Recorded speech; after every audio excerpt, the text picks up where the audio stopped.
Welcome to the Oxford update. On behalf of the Fide Foundation, it is for us such a big honor to be here with Anna.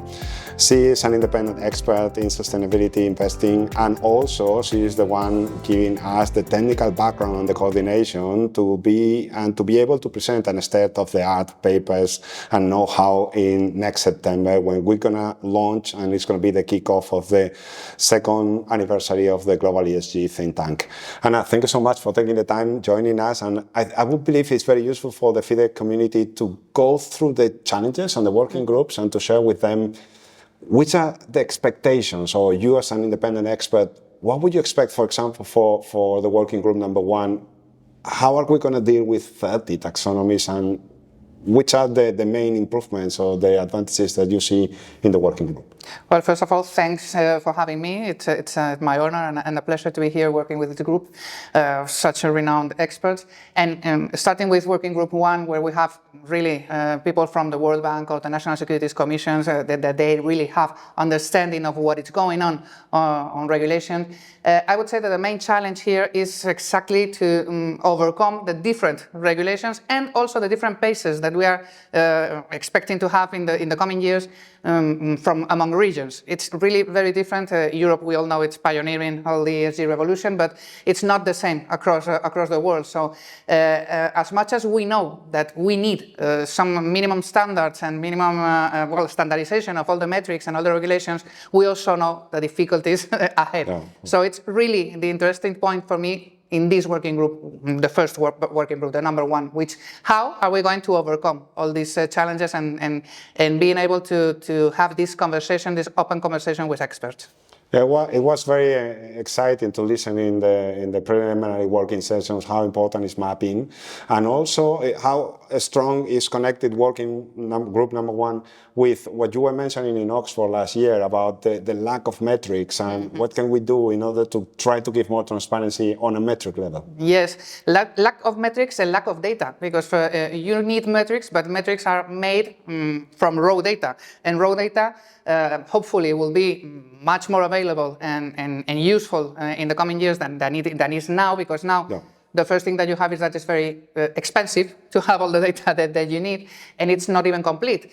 So once you will get to this data, the metrics will of course tend to be more similar, more useful, and it's a challenge that cannot be met. We need to meet this challenge because it's the basis for all the evolution of the ESG. Fully agree. I am looking forward to listen to the working group number two about which are the main conclusions, because without metrics, without facts, probably all the challenges are going to be even more difficult. Moving ahead with working group number three and number four, social bonds, sovereign bonds. Sometimes the challenge that we got in Oxford 2022, it was like client portfolios are not only made by corporates and equities, that there are other asset classes that we need to cover, and the working groups are mainly focused on that asset classes. Do you think there is hope to be able to implement all these new asset classes in client portfolios? Well, let me go backwards. The main role of the financial services industry and the asset management industry and also the banks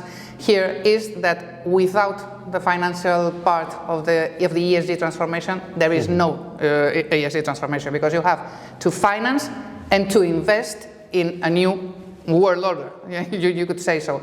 So really, we have been very, very keen on finding instruments or vehicles or assets where to invest as to finance this revolution and this transformation, and then social bonds or sovereign bonds were the first that came to mind. Sovereign bonds, because it's the bulk of the assets in the world are invested in sovereign bonds. And social bonds, because everyone understands that this is the impact that you want to have. So it's a very different approach, but both of them are really demanded in different places, but really demanded. So there is where you find, when you start to look, is where you find the first challenges and the first obstacles that you need to overcome also. No? And so there is no transformation without sovereign bonds. The main financing of the world is through sovereign bonds. So we need to know how to measure that. Metrics have to be specifically clean and clear and transparent to everyone. And for social bonds, I would say that it's completely different. The approach is the metrics have to be useful to measure the impact of those social bonds. And both of them are challenges worldwide posed. So it's really interesting.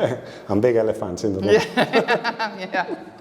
No, but it's true that it's super educational, and also I was overwhelmed looking at the pragmatism and the commitment both from national and supranational regulators and financial institutions. It was, at least, I don't know, exciting for me to see that everybody is truly committed and everybody is trying to find solutions. And this is probably one of the topics of working group number 4, and in the sense that how important it is to be able to face the cost of transition, to talk about what it means, and also to deal with geopolitical risk that sadly we are still dealing with, something that in September 2022 we were thinking that it would be a short war, or it would not be a world divided into big epicenters. I think that the key word here, JuanRa, is commitment. If there is a place in ESG that you can see the commitment, is in the transition, in the clean transition to clean economy, to clean green financing.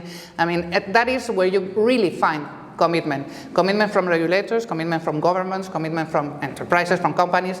In the E part of the ESG, you can find this. Not in the S and not in the G, for now. It will come, for sure it will come, but not for now. But in the environment, you really find true commitment. So that makes necessary to advance and to conquer some space, because you have deadlines. You have the 2030 agenda, you have the 2050 net zero commitments, so you really need to go further than they are going. And this is very specific to the part of the transition economy, to the working group 4.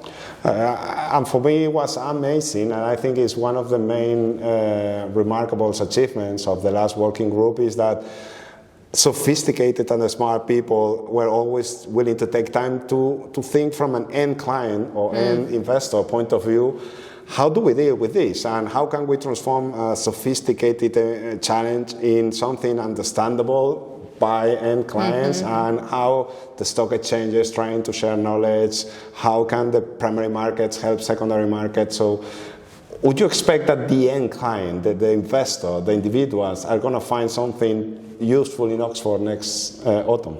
We better manage to do that. We better, for the sake of all the project. But it's really interesting that we always talk about, or it's perceived that we talk about ESG from institutional point of view or government's point of view, but it cannot be done without private money. No way. There's no way that this can be achieved without private money. And private money comes from people, comes from clients. So if you want them to be involved, because you need private investment and private financing, they have to understand what's going on. And you have to explain to them. It's not something that comes from the governments and then we impose you, this is what you are going to do because new legislation makes you to be more aware of that. No, you need to make people understand why. And that there's no going back. There's no going back. And this is coming.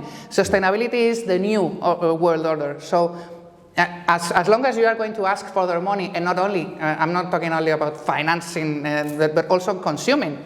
I mean, you are changing the behavior of consumers because you are making new rules, new legislation in order to protect the environment. So they need to understand why. Everybody understands why plastic is not good. Yeah. So they have to understand why investing with a mindset that takes into account sustainability is good for the future, and it's necessary. It's absolutely necessary. And the world is changing. We are all living in this changing world, so you need to understand what is going to be the next world order. It sounds like a plan. Thank you. Let me also take the opportunity to say to you a big thank you, because the amount of time and talent in the shadows working and helping us to organize and to group by all the knowledge is remarkable. Thank you so much. And that's all. I think there are so many reasons to be in Oxford 2023. The Jesus College is waiting for us, and hope to see you soon. See you soon. Thank you.